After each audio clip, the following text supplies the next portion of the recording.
With crazy situations in life, you say, boy, they hit crazy people too. You're just saying, laying with your daughter-in-law, there's something wrong when you've never met your daughter-in-law in the first place. But years ago, they traveled from so far. If you can imagine living here and your family's in California. A lot of times they went through things like that. And I've driven to California, and it's nothing fun. I drove it once, and after that, I promised myself every time I go to California, I'm flying. Because it took me 2.5 days to get there of straight driving. And just think, back then, they didn't have trains, they didn't have buses, they didn't have airplanes. So a lot of things we read, it took months just to accomplish simple things, because you're traveling by foot or you're using a donkey. You didn't even hear much of horses at that time, because they used the donkey, and a lot of times the donkey was used to carry a lot of their belongings, and they would just, walk with the donkey. But wherever they would stop, they were able to camp out and have their utensils and make fire and kill their food and just live a camping lifestyle. But Judah's father, Tamar's son, about this time, Judah left home and moved to Adullam and lived there with a man named Haran. There he met and married a Canaanite girl, the daughter of Shua.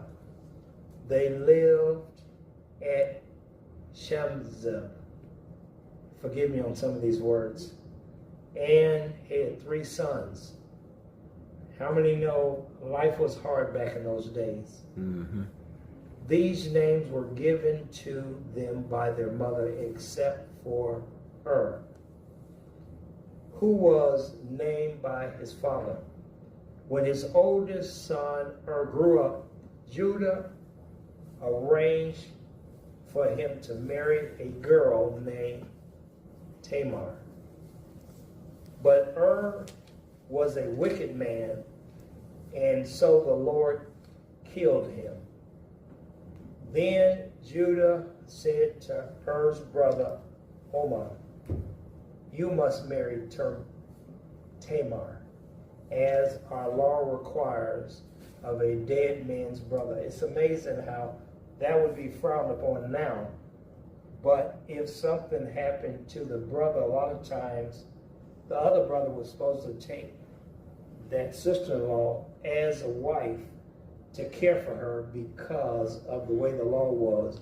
She's in the family line, and because she's part of the family, she's supposed to be taken care of by the family. Nowadays, we would just see about her and do what we can for her. But back then, one of the brothers would have to, the next brother in line would have to marry her, so that her son from you will be your brother's heir. In other words, if you have a son by your brother's wife, which all that sounds sick to me, but that's the way things worked then. That was the laws back then. They are still going to have the same last name. And so any blessings will come to that mother because of the connection of the family. But Omar was not willing to have a child whom would not be counted as his own. Even though that would be his child, but because everyone would know, he married his brother's wife because his brother passed in order to care for her. And then it was a blessing for her to have a child, even though her husband had passed, because even though she conceived by her brother-in-law, she would carry, that child would carry on that name. And so although he married her, whenever he went in to sleep with her, he spilled what takes to make a baby on the bed to prevent her from having a baby, which would be his brother's. Even though it would be his son, people would connect it because of the law as his brother still having a son. So far as the Lord was concerned, it was very wrong of him to duty a child of his deprived brother, or his really deceased brother. So he killed him too. It's amazing. Even though his brother died, because he wouldn't obey the Lord, and that's just the way it worked then. He didn't want to have a child by his sister-in-law, even though by law, that's the way it was supposed to go. He wanted that son to be his. Even though he would be considered the father, it wouldn't be the same because he was almost forced to marry his sister-in-law in order to take care of her because his brother's deceased. Are you all following me? Amen. Then Judah told Tamar, his daughter-in-law, not to marry again at this time, but to return to her childhood home and to her parents, and to remain a widow there until his youngest son, Shelar, was old enough to marry her. Isn't that something? I don't think I would have liked the opportunity to already have a ready-made. Could you imagine your brother passes, so your next brother has to marry your brother's wife in order to take care of her, because that's just the way families were set up back then. And since the second brother disobeyed God, God wiped him out because he didn't obey God. So the father-in-law told her to go home to her parents and wait till the youngest son is old enough to marry. Isn't that something? But that's just the way it went. But he, as he had his two brothers, so Tamar went home to her parents. In the process of time, Judah's wife died. After the time of mourning was over, Judah and his friend Haran, the Adamite, went to Timnah to supervise the shearing of his sheep. When someone told Tamar that her father-in-law had left for the sheep shearing at Timnah, and realizing by now that she was not going to be permitted to marry Shelah, though he was fully grown, she laid aside her widow's clothing and covered herself with a veil to disgust herself, and sat beside the road at the entrance of the village, which is on the way to Tamar. In other words, she was frustrated. Could you imagine? Your husband died. So your brother-in-law, by law, marries you to take care of you. But because he's disobeying God, then guess what? God removes him for not being obedient. And then just more things are happening. A father-in-law's wife dies. I'm telling you, it almost sounds like this family has a curse on it. But things like that happen in life. Wouldn't you all agree? Amen.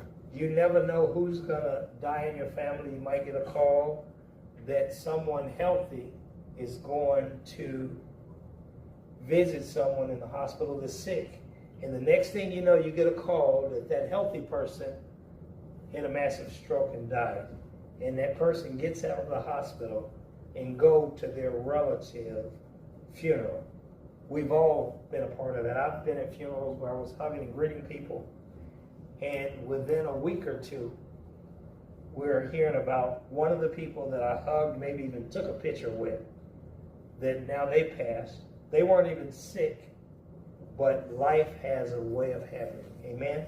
Amen. And so one thing I've got out of this, if nothing else, when God tells you to do something, you shouldn't have to think about whether you should do it or not. Because back then, they didn't really play. God was a tough God. He didn't put up with the things he put up. So aren't you all happy for grace? Amen. Because of grace, that's unmerited favor, favor we don't deserve, we get blessed to be able to get away with more, which we shouldn't look at it that way. But the very things that people used to die, even years ago, you would go behind the veil, and if you didn't live right, they wouldn't hear those little bells that jingle on your garments. And that lets you know that you weren't worthy to be before the Lord in the altar. And so they made sure you wore a rope so that if you died in there, because you weren't supposed to be a part of the presence of God if you weren't living right. I still look at it today. There are preachers that live any kind of way, that do any kind of thing, and they feel like they're getting away with it because of grace. Even though now we don't have to worry about it. You can live any kind of way before the presence of God, and God will forgive you, but yet and still, he's still taking note, and it doesn't give us a license to sin. Can somebody say amen to that? Amen. Amen. But because of grace, people are not ashamed of living any kind of way, doing any kind of thing, because who's going to see? Who's going to know? There's always people lurking. Amen? Amen. I remember years ago, I was talking to my parents about a preacher, not knowing a lot about him, especially when you connected with conventions. And I was so surprised that I made a comment about this preacher, nothing bad. I only knew him a certain way. But my mother shared something that she saw. It's amazing. Sometimes you have to watch everything you do. We used to sing a song, careful little eyes what you see. Be careful little ears what you hear. There's a Father up above looking down with tender love. Be careful little eyes what you see. They were teaching us that as children, saying we have to be careful, watch what we do, watch how we react, because there are people always watching. I remember a time I was getting off work at 3 in the morning, and for some reason I turned down a particular street that I don't even know why I went that way. But while I went that way, there was a kitchen window, and I knew it was a kitchen because I saw the pots hanging. And there was a man I knew that was married, and he was leaning against the counter with a woman that wasn't his wife. I drove past slow and said, did I see what I thought I saw? So I did a reverse and looked and saw that it was him. Then I went around the block and just was baffled. But it lets you know a lot of people do a lot of things when they feel like the eyes are not around. And to this day, that man don't know that I saw him. But guess what? When we get comfortable not living right, when we get comfortable not doing right, he just kept on doing it, and he felt like he was getting away. Then he got bolder with it.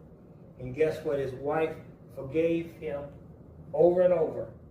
But how many of us know everyone has that last nerve that they can't take anymore?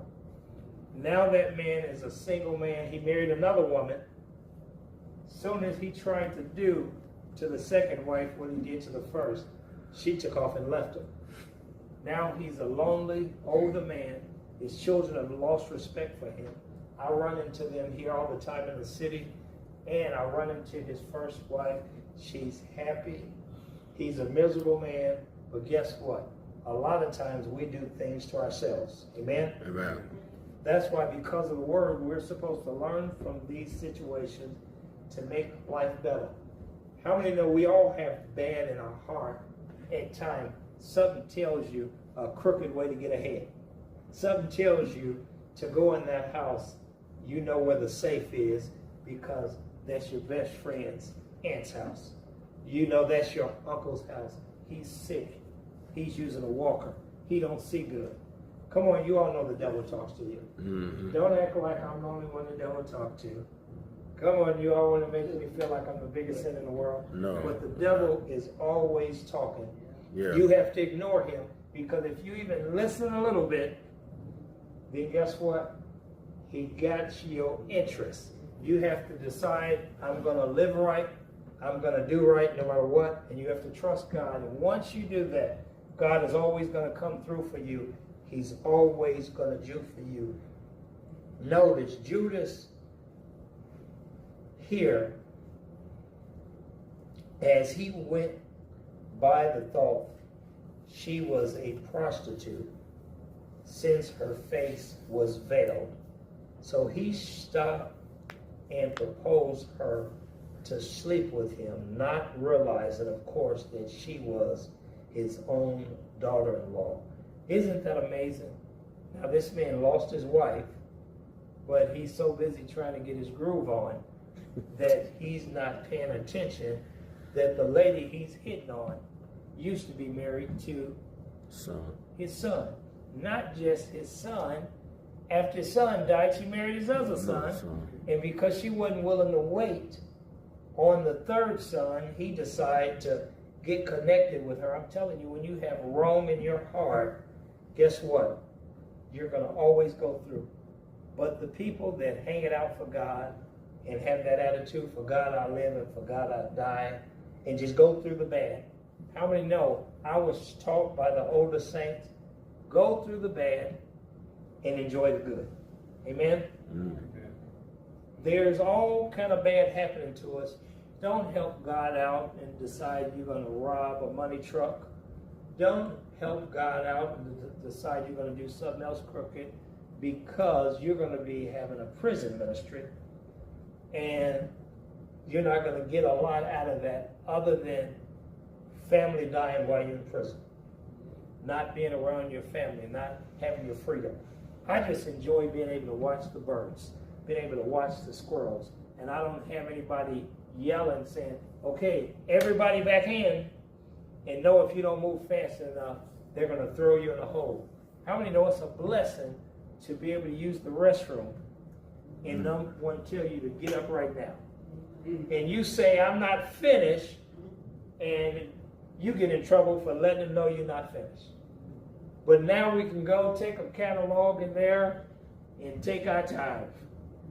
Amen? Amen. I know you all laugh at that, but it's a blessing to have freedom any way you look at it.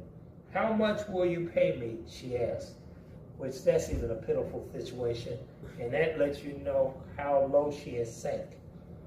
I'll send you a young goat from my flock, he promised. What pledge will you give me so that I can be sure you will send it? She asked. Well, what do you want? He required, and he requested. Your identification seal of your walking stick, she replied. So he gave them to her, and she let him come and sleep with her, and she became pregnant as a result. How many know I'm not going to go any further than that, so we can dig in a little deeper next week, but you all can see we got some real drama about to unfold. This is going to get messier and messier. Anytime you're doing wrong, you're going to get found out about it. Amen? Amen. Now, you lost your wife. You're an older man. You can get a woman because they know you've taken care of a wife. Right? Mm-hmm. They know you have sons. They know you own something. You might not have a mansion, but you own something. So it'll be easy for you to wife.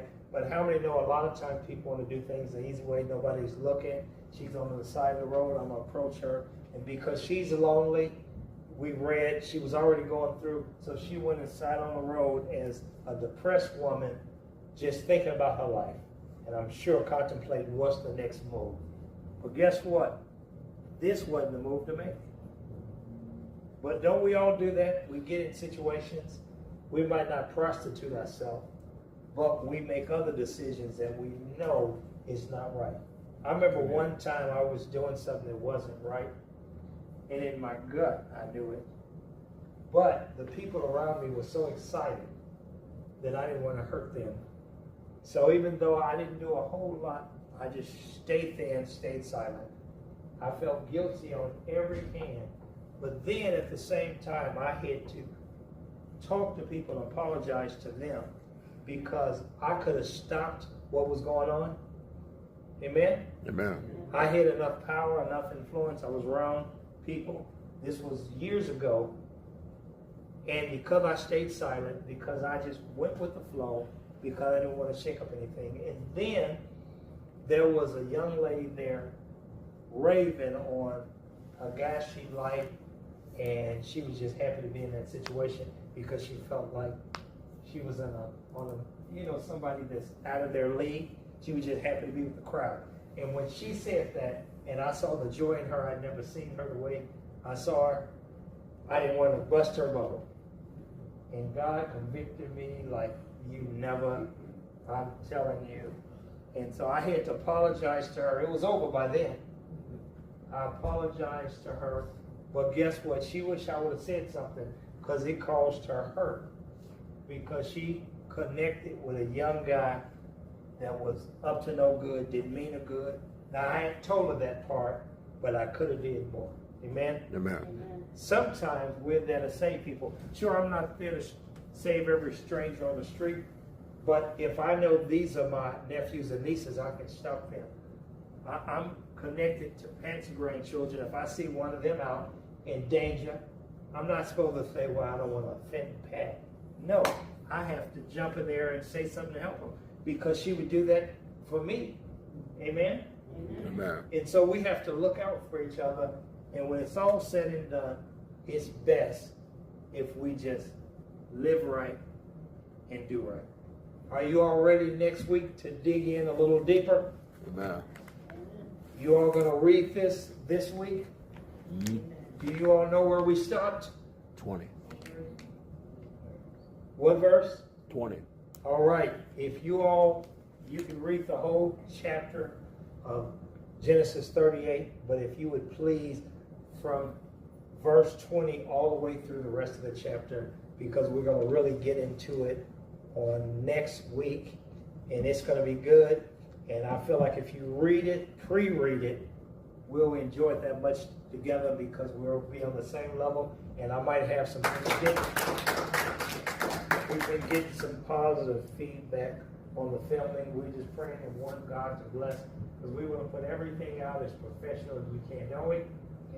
We want God to increase everything that He can. I'm going to ask everyone if they would raise up their offering to God to give. And we're going to give to the Lord.